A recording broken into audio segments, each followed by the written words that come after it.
இந்த வீடியோவில் நம்ம எதை பற்றி பார்க்க போகிறோம், நம்ம எல்லாருக்குமே ஒரு குழப்பம் இருக்கும் இல்லையா, நம்ம எந்த ஆயில் யூஸ் பண்ணலாம் எந்த ஆயில் யூஸ் பண்ணக்கூடாதுன்னு.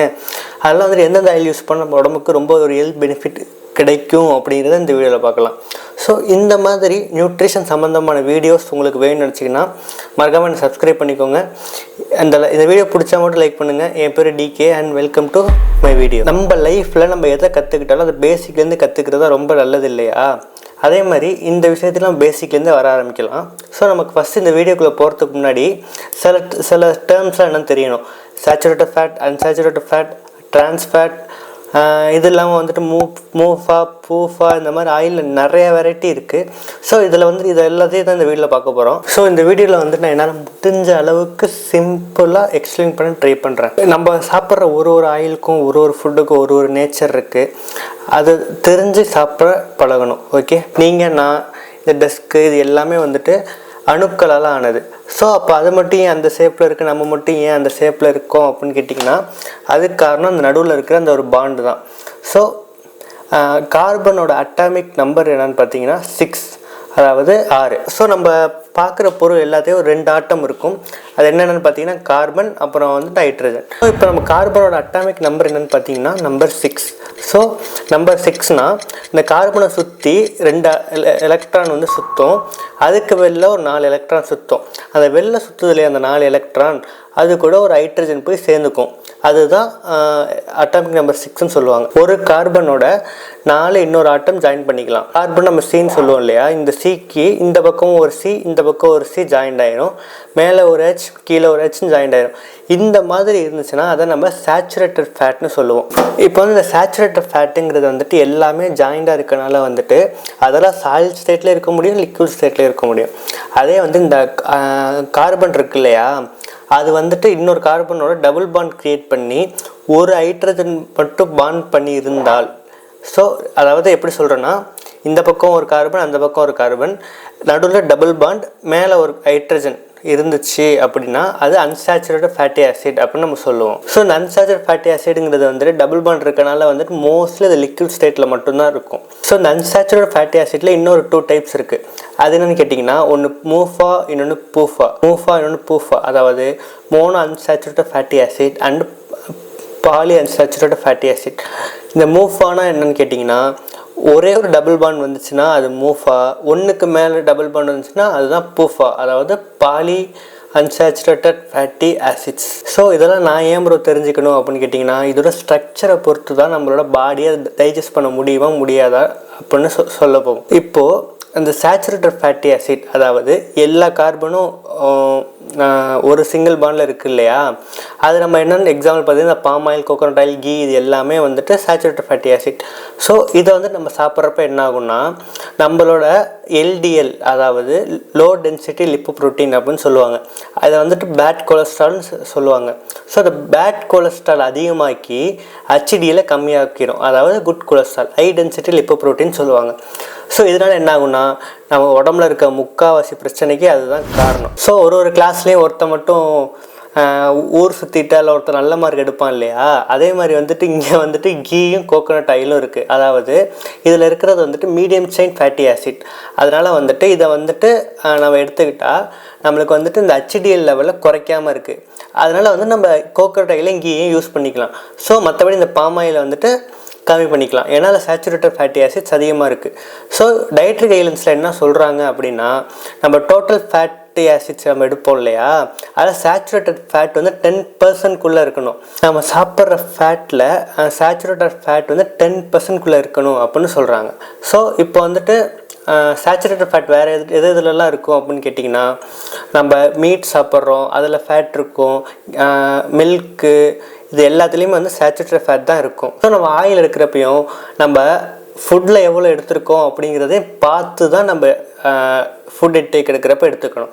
ஸோ இதுக்கு அடுத்து என்ன இருக்குதுன்னு பார்த்தீங்கன்னா மோனோ அன்சாச்சுரேட்டட் ஃபேட்டி ஆசிட்ஸ்.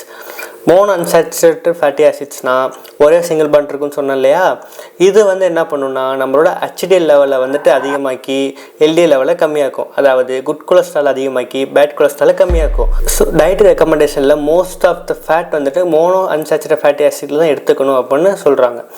இப்போ வந்துட்டு இன்னொருத்தர் இருக்கானே பூஃபா அப்படின்னு கேட்டிங்கன்னா அவனை தான் நம்ம வந்துட்டு கண்டிப்பாக ஃபுட் இன்டேக்கில் நம்ம எடுத்துக்கணும். ஏன்னா அதுதான் வந்துட்டு எசென்ஷியல் ஃபேட்டி ஆசிட். அதாவது அந்த பூஃபா வந்துட்டு நம்ம உடம்புல நம்மளால் வந்துட்டு ப்ரொடியூஸ் பண்ண முடியாது, நம்ம வந்து டயட்ரியில் தான் எடுத்துக்கணும். அப்படிங்கிறது தான் பூஃபா. நீங்கள் எல்லாருமே சொல்லி கேட்டிருப்பீங்க, இந்த ஃபிஷ் ஆயில் வந்து நிறையா பேர் சொல்லி கேட்டிருப்பீங்க. அந்த ஃபிஷ் ஆயிலில் பூஃபா தான் இருக்குது. ஸோ பூஃபாவில் வந்துட்டு மொத்தம் 2 இருக்குது. ஒன்று omega-3 fatty acid and omega-6 fatty acid. நம்மளோட பிரெயின் வந்துட்டு 30 to 40% வந்துட்டு இந்த பூஃபாவில் தான் மேடப் ஆகிருக்கு. அப்போ வந்துட்டு நம்ம வந்து இந்த பூஃபாவே அதிகமாக சாப்பிட்லாமேன்னு கேட்டிங்கன்னா அங்கே தான் ஒரு பிரச்சனை இருக்குது. பூஃபாவில் வந்துட்டு omega-3 omega-6 இருக்குதுன்னு சொன்னேன் இல்லையா. இந்த omega-3 omega-6 அப்படிங்கிறது 1:1 ரேஷியோவில் இருக்கணும். அதாவது ஒரு omega-3 எடுத்தோன்னா ஒரு omega-6 எடுக்கணும். அட்லீஸ்ட் omega-6 4 எடுத்தால் omega-3 1 எடுக்கணும். அது ஒரு பாட்டம் லைனாக வச்சுக்கலாம். ஸோ இப்போ நம்ம சாப்பிட்ற ஆயிலெல்லாம் பார்க்கலாம். இந்த இது வந்து நான் NIN, அதாவது நேஷ்னல் இன்ஸ்டியூட் ஆஃப் நியூட்ரிஷன், அவங்க விட்டுருந்த ஆடியோ தான் இப்போ காமிக்க போகிறேன். ஒரே நிமிஷம். ஸோ இப்போ நீங்கள் இதில் பார்த்தீங்கன்னா இங்கே கோகோனட் ஆயில் கொடுத்துருக்காங்க. ஆக்சுவலாக கோகோனட் ஆயில் பார்த்தீங்கன்னா சேச்சுரேட்டட் ஃபேட் கிட்டத்தட்ட 90% கிட்ட இருக்குது. ஸோ நான் சொன்னேன் இல்லையா, அவர் வந்துட்டு இந்த கிளாஸில் வந்து நல்லா படிச்சுட்டு நல்ல மார்க் எடுக்கிறவர்னு. ஸோ சேச்சுரேட்டட் ஃபேட்டில் மீடியம் செயின் ஃபேட்டி ஆசிட் இருக்குது, இதில் கீழே லோ செயின் ஃபேட்டி ஆசிட் இருக்குது. ஸோ நம்ம வந்துட்டு அதை யூஸ் பண்ணிக்கலாம். யூஸ் பண்ணிக்கலாம் அப்படின்னு சொல்லிட்டு அதுலேயே முங்கி குளிக்காமல் கம்மியாக யூஸ் பண்ணுங்கள். ஸோ அடுத்து பாம் ஆயில் பார்த்தீங்கன்னா அதில் வந்துட்டு சேச்சுரேட்டட் ஃபேட் இருக்குது, மோனோ அன்சாச்சுரேட்டட் ஃபேட்டி ஆசிட்ஸும் இருக்குது. அப்புறம் வந்துட்டு ஸோ இப்போ இந்த டேபிளில் பாருங்கள், இந்த டேபிளில் பார்க்குறப்ப உங்களுக்கே தெரிஞ்சிருக்கும். இதில் வந்து இந்த சன்ஃப்ளவர் ஆயில் பாருங்கள், omega-6 ஃபேட்டி ஆசிட் ரொம்ப நிறையாவே இருக்குது, omega-3 இல்லை. ஸோ வேறு இதுலலாம் omega-6 நிறையா இருக்குது அப்படின்னு கேட்டிங்கன்னா சன்ஃப்ளவர் ஆயில், அப்புறம் வந்துட்டு ரைஸ் பிரான் ஆயில், இதெல்லாம் வந்து நம்ம யூஸ் பண்ணுறதை குறைச்சிக்கணும்.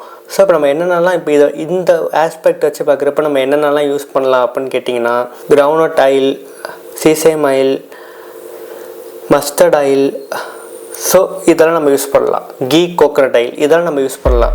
ஸோ இப்போ அடுத்த ஆஸ்பெக்ட் என்னென்னு பார்க்கலாம். அடுத்த ஆஸ்பெக்ட் என்னென்னு பார்த்தீங்கன்னா ஸ்மோக்கிங் பாயிண்ட். ஸோ ஒரு ஆயிலுக்கு ஒரு ஸ்மோக்கிங் பாயிண்ட் இருக்கும். எந்தெந்த ஆயிலுக்கெல்லாம் கம்மி ஸ்மோக்கிங் பாயிண்ட் இருக்கோ அந்தந்த ஆயிலெல்லாம் நம்ம லோ குக்கிங், அதாவது லோ ஃப்ளேம் குக்கிங்க்கு யூஸ் பண்ணிக்கலாம்.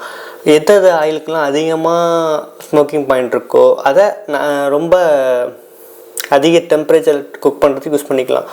இப்போ வந்துட்டு நம்ம வந்துட்டு சன்ஃப்ளவர் ஆயிலுக்கு அதிகமாக இது இருக்குது, அதாவது ஸ்மோக்கிங் பாயிண்ட் இருக்குது. ஆனால் இதில் வந்துட்டு omega-6 அதிகமாக இருக்கனால நம்ம சன்ஃப்ளவர் சீடை யூஸ் பண்ண வேணாம் அப்படின்னு நான் சஜஸ்ட் பண்ணுவேன். இப்போது அது இல்லாமல் வந்துட்டு கிரவுண்ட்நட் ஆயிலுக்கு வந்துட்டு நிறையா இருக்குது. மோஸ்ட் ஆஃப் த ரிஃபைன்ட் ஆயிலுக்கு வந்துட்டு அந்த ஸ்மோக்கிங் பாயிண்ட்டுங்கிறது அதிகமாக இருக்கும். ஸோ இந்த கோல்ட் ப்ரெஸ் ஆயில் அப்படிலாம் நீங்கள் கேள்விப்பட்டிருப்பீங்க, அதுக்கெல்லாம் வந்துட்டு ஸ்மோக்கிங் பாயிண்ட் கம்மியாக இருக்கும். அதை நீங்கள் லோ டெம்பரேச்சர் குக்கிங்க்கு நம்ம யூஸ் பண்ணிக்கலாம். ஸோ அது என்ன gold press oil refined oil அப்படின்னு கேட்டிங்கன்னா ரிஃபைன்ட் ஆயிலுங்கிறது ஒன்றுமே இல்லை, ஹை டெம்பரேச்சர் யூஸ் பண்ணி அந்த ஆயிலை எக்ஸ்ட்ராக்ட் பண்ணியிருப்பாங்க. இதை வந்து லோ டெம்பரேச்சர் யூஸ் பண்ணி எக்ஸ்ட்ராக்ட் பண்ணியிருப்பாங்க. இதனால் என்ன டிஃப்ரென்ஸ் வரும் அப்படின்னு கேட்டிங்கன்னா ஹை டெம்பரேச்சர் யூஸ் பண்ணுறப்ப அதில் இருக்க விட்டமின்ஸ் இது எல்லாமே வந்துட்டு டிஸ்ட்ராய் ஆகும். லோ டெம்பரேச்சர் யூஸ் பண்ணுறப்ப எந்த ஒரு இதுவுமே டிஸ்ட்ராய் ஆகாது, அதில் வந்துட்டு இம்ப்யூரிட்டிஸ் அப்படியே இருக்கும். ஸோ அதில் இம்ப்யூரிட்டிஸ் அதிகமாக இருக்கனால அது ஹை டெம்பரேச்சரை நம்ம குக் பண்ணுறப்போ அது நமக்கு வந்துட்டு டிரான்ஸ்ஃபேட் உருவாக ஆரம்பிச்சிடும். அதுமாதிரி நம்ம உடம்புக்கு தேவையில்லாத சப்ஸ்டன்ஸ் வர ஸ்டார்ட் ஆயிரும். ப்ரூஃபை வந்து நான் எதனால் யூஸ் பண்ண வேணாம் அப்படின்னு சொன்னேன்னா அந்த omega-6, அதாவது omega-6 omega-3 பேலன்ஸ் சொன்னேன் இல்லையா, அது இல்லாட்டி என்ன ஆகும் அப்படின்னு நமக்கு ஒரு கேள்வி வரும்ல. ஸோ அது இல்லாட்டி நம்ம உடம்புல வந்து ஒரு இன்ஃப்ளமேஷன் க்ரியேட் ஆகி ஒரு ஃப்ரீ ரேடிக்கல்ஸ் க்ரியேட் ஆகும். அதனால தான் நமக்கு முக்கால்வாசி பிரச்சனை வருது. ஸோ இப்போ நம்ம என்ன ஆயிலெலாம் யூஸ் பண்ணலாம் அப்படின்னு கேட்டிங்கன்னா அது டிபெண்ட்ஸ் அப்பான் யூ. ஸோ ஒரு பாடி கண்டிஷனுக்கும் ஒரு டயட் சூட் ஆகும், ஒரு ஃபுட் சூட் ஆகும். ஸோ நம்ம வந்துட்டு இவங்களுக்கு தான் அது அவங்களுக்கு தான் அது அப்படின்னு சொல்ல முடியாது. இவங்களுக்கு செட் ஆகுறது அவங்களுக்கு செட் ஆகாமல் இருக்கலாம், அவங்களுக்கு செட் ஆகுறது இவங்களுக்கு செட் ஆகாமல் இருக்கலாம். ஸோ யாராச்சும் வந்துட்டு நீ இதை மட்டும் சாப்பிடுங்க உங்களுக்கு எந்த பிரச்சனையும் இல்லை அப்படின்னு சொல்கிறாங்கன்னா தயவு செஞ்சு அவங்களை நம்பாதீங்க. ஏன்னா ஒரு பாடி கண்டிஷனும் வேறு, ஒரு பாடி டைப்பும் வேறு, அவங்களுக்கு அடாப்ட் ஆகிற ஃபுட்டும் வேறு. ஸோ ஒரு ஆளுக்கு ஒரு ஃபுட் அடாப்ட் ஆகும். ஸோ இப்போ நீங்கள் என்கிட்ட நார்மலாக கேட்குறீங்க அப்படின்னா நான் என்ன சஜஸ்ட் பண்ணுவேன்னா, ஃபஸ்ட்டு நான் என்ன சஜஸ்ட் பண்ணுவேன் அப்படின்னு கேட்டிங்கன்னா, கோகோனட் ஆயில் சஜஸ்ட் பண்ணுவேன். ஸோ அதில் சேச்சுரேட்டட் ஃபேட் இருந்தாலும் அது ஒரு நல்ல சேச்சுரேட்டட் ஃபேட். அதில் வந்து லாரிக் ஆசிட் இருக்கறனால அதை நான் வந்துட்டு யூஸ் பண்ணலாம் அப்படின்னு சொல்லுவேன். ஸோ யூஸ் பண்ணுறது வந்துட்டு எப்போவுமே வந்துட்டு மாடரேட்டாக யூஸ் பண்ண பழகுங்க. லோ டெம்பரேச்சர் குக்கிங் இது கூட நீங்கள் யூஸ் பண்ணிக்கலாம். ஸோ இது இல்லாமல் வேறு என்ன யூஸ் பண்ணலாம் அப்படின்னா, கிரவுண்ட் ஆயில் யூஸ் பண்ணலாம். ஹை டெம்பரேச்சர் குக்கிங்க்கு கிரவுண்ட் ஆயில் யூஸ் பண்ணலாம். ஸோ இது இல்லாமல் வந்துட்டு கீ யூஸ் பண்ணலாம். காஸ்ட்லி தான், எனக்கு புரியுது. ஸோ அதுக்கு வேறு நீங்கள் கோகோனட் ஆயில் யூஸ் பண்ணலாம். ரெண்டுமே கிட்டத்தட்ட ஒரே ஹெல்த் பெனிஃபிட்டாக தான் வரும். இது இல்லாமல் பார்த்தீங்கன்னா மஸ்டர்ட் ஆயில் நம்ம ட்ரை பண்ணலாம். ஸோ அது ரொம்ப பேலன்ஸாக இருக்கிற ஆயில். இல்லாமல் வந்துட்டு கிரவுண்ட் ஆயிலும் கிட்டத்தட்ட வந்துட்டு ஒரு பேலன்ஸாக இருக்குது. ஸோ நெக்ஸ்ட்டு பார்த்தீங்கன்னா மஸ்டர்ட் ஆயில். ஸோ நம்ம வந்துட்டு இதை வந்துட்டு நார்த்தில் தான் மேக்ஸிமம் யூஸ் பண்ணுவாங்க. இங்கேயே சில கடையிலலாம் கிடைக்கிது. ஸோ இது ஓரளவுக்கு பேலன்ஸ்டான ஆயில் தான். ஸோ நீங்கள் அதையும் யூஸ் பண்ணலாம். இது இல்லாமல் நல்லெண்ணெய். ஸோ சீசேம் ஆயில் அதையும் நீங்கள் யூஸ் பண்ணலாம். அதுவும் ஓரளவுக்கு பேலன்ஸ்டான ஆயில் தான். So refined oil, palm oil use பண்ணலாமா அப்படின்னு கேட்டிங்கன்னா, ரொம்ப கம்மியாக யூஸ் பண்ணுங்கள். அதாவது இந்த சொன்னேன் இல்லையா அந்த லிஸ்ட்டு, இந்த லிஸ்ட்டில் வந்துட்டு எதுவுமே இல்லை அப்படின்னா கடைசி ஆப்ஷனாக பாம் ஆயில் யூஸ் பண்ணுங்கள், சன்ஃப்ளவர் ஆயிலுக்கு முன்னாடி. ஸோ சன்ஃப்ளவர் ஆயில் யூஸ் பண்ணாதீங்க. ஸோ என்னென்ன ஆயிலெலாம் யூஸ் பண்ண வேணாம்னு கேட்டிங்கன்னா, சன்ஃப்ளவர் ஆயில், சன்ஃப்ளவர் ஆயில், அப்புறம் ரைஸ் பிரான் ஆயில், இந்த மாதிரி காட்டன் சீட் ஆயில் இதெல்லாம் வந்துட்டு குறைச்சிக்கோங்க. ப்ரோ ஆயில் சூஸ் பண்ணியாச்சு அவ்வளோதான்னு கேட்டிங்கன்னா அது மட்டும் கிடையாது. ஸோ நம்ம ஆயில் பை பண்ணதுக்கப்புறமும் நம்ம பண்ண வேண்டியது நிறையாவே இருக்குது. அதை ஸ்டோரேஜ் பண்ணுற ஏரியா. ஸோ நம்ம ஸ்டோரேஜ் பண்ணுற ஏரியா வந்துட்டு கிளாஸ் பாட்டிலாக இருக்கிற மாதிரி பார்த்துக்கோங்க. சன்லைட் எக்ஸ்போசர் ஆகாத மாதிரி பார்த்துக்கோங்க. ஸோ சன்லைட் எப்போவுமே வந்துட்டு நம்ம ஆயிலில் படாத மாதிரி.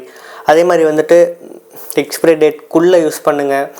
ஒன் டைம் யூஸ் பண்ணுங்கள். ஸோ இதான் ரொம்ப ரொம்ப முக்கியமான விஷயம்.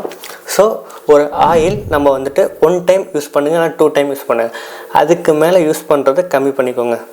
நான் ஏன்னு சொல்கிறேன்னா, ரீயூஸ் பண்ண தான் அதில் வந்துட்டு டிரான்ஸ்ஃபேட், அதே மாதிரி நம்ம உடம்புக்கு தேவையில்லாத நிறைய இது வந்துட்டு உருவாகும். ஸோ நம்ம வந்துட்டு நிறைய பேர் சொல்லுவாங்க வெளில போய் சாப்பிடாதீங்க அப்படின்னு சொல்கிறதுக்கான காரணமும் அதுதான். அதே மாதிரி வந்துட்டு ஏதாச்சும் போயிட்டு கடையில் போய்ட்டு ஏதாச்சும் வாங்க போகிறீங்க, பேக்கட் ஐட்டம் வாங்க போகிறீங்க அப்படின்னா லேபிளை திருப்பி பாருங்கள். லேபிளில் வந்துட்டு ஹைட்ரோஜனேட்டட், வனஸ்பதி, வெஜிடபிள் ஆயில் இப்படிலாம் இருந்துச்சுன்னா அது எல்லாமே வந்துட்டு டிரான்ஸ்ஃபேட்டை தான் குறிக்கும். ஸோ டிரான்ஸ்ஃபேட்னா நான் என்னென்னு சொல்ல மறந்துட்டேன்ல. ஸோ டிரான்ஸ்ஃபேட்னா ஒன்றுமே இல்லை. அதில் வந்து அந்த சிசி அந்த இது சொன்னேன் இல்லையா, அதில் மோனோ அன்சாச்சுரேட்டட் ஃபேட்டி ஆசிட் கீழே வச்சுருக்குல்ல, அந்த அச்சை வந்துட்டு ஹைட்ரோஜனேஷன் ப்ராசஸ் பண்ணி மேலே கொண்டு வருவாங்க. அது எதுக்கு கொண்டு வராங்க, அதை பேசாமல் அங்கேயே இருக்கலாமே அப்படின்னு கேட்டிங்கன்னா, அது வந்துட்டு செல்ஃப் லைஃப் இம்ப்ரூவ் பண்ணுறதுக்காகவும் அதில் வர ஸ்மெல்லை வந்துட்டு கம்மி பண்ணுறதுக்காகவும் அதை யூஸ் பண்ணுவாங்க. அது பண்ணுறதுனால வந்து இந்த ஆயிலோட காஸ்ட்டும் குறையுது. அதனால தான் அதை பண்ணுவாங்க. ஸோ இந்த டிரான்ஸ்ஃபேட்டை சாப்பிட்றப்ப என்ன ஆகும்னா, நம்மளோட எல்டிஎல் அதிகமாகி ஹெச்டிஎல் கம்மியாயிரும். அதுக்கு என்ன சொல்லணும் இல்லையா, bad cholesterol good cholesterol. So அது மாதிரி பண்ணுறப்ப நம்ம உடம்புக்கு தேவையில்லாத பிரச்சனை வர ஸ்டார்ட் ஆயிரும். ஸோ அதை கம்மி பண்ணிக்கோங்க. ஸோ அதனால தான் வந்துட்டு வெளில போய் சாப்பிட்றத குறைச்சிக்க சொல்லுவாங்க. ஏன்னா அந்த ஆயில் வந்து ரீயூஸ் பண்ணி பண்ணுறனால. ஸோ இது எல்லாத்தோட ரொம்ப முக்கியமான பாயிண்ட் என்னன்னு கேட்டிங்கன்னா, அந்த ஆயிலை வந்துட்டு ஸ்விட்ச் பண்ணுங்கள். அதாவது இந்த வாரம் ஒரு ஆயில், அடுத்த வாரம் ஒரு ஆயில், அதுக்கடுத்த வாரம் ஒரு ஆயில், அடுத்த மாதம், அதை நீங்கள் வந்துட்டு எந்த ஒரு டியூரேஷன் வேணால் வச்சுக்கலாம். அடுத்த மாதம், இந்த மாதம் அந்த மாதிரி வச்சுக்கலாம், இல்லை அடுத்த வாரம் அந்த மாதிரி வச்சுக்கலாம். இல்லாட்டி உங்களை குக்கிங் மெத்தடுக்கும் வந்துட்டு நீங்கள் வந்துட்டு வச்சுக்கலாம். அதாவது இந்த குக்கிங்க்கு இந்த ஆயில் அந்த. ஸோ அவ்வளோதான் இந்த வீடியோ கண்டிப்பாக உங்களுக்கு ஒரு வேல்யூ க்ரியேட் பண்ணியிருக்கும் அப்படின்னு நான் நம்புகிறேன். இந்த மாதிரி வீடியோஸ்லாம் உங்களுக்கு அடிக்கடி வேணும் அப்படின்னு நினச்சிங்கன்னா மறக்காமல் சப்ஸ்கிரைப் பண்ணுங்கள். அதே ஸ்பெசிஃபிக்காக நியூட்ரிஷன் ரிலேட்டடாக கான்டென்ட் வேணும்னா கமெண்ட் பண்ணுங்கள். இந்த வீடியோ பிடிச்சா மட்டும் லைக் பண்ணுங்கள், பிடிக்கணும் நான் வந்து லைக் பண்ண வேணாம். தேங்க்யூ ஃபார் வாட்சிங். So your health is your asset, don't forget it. Thank you.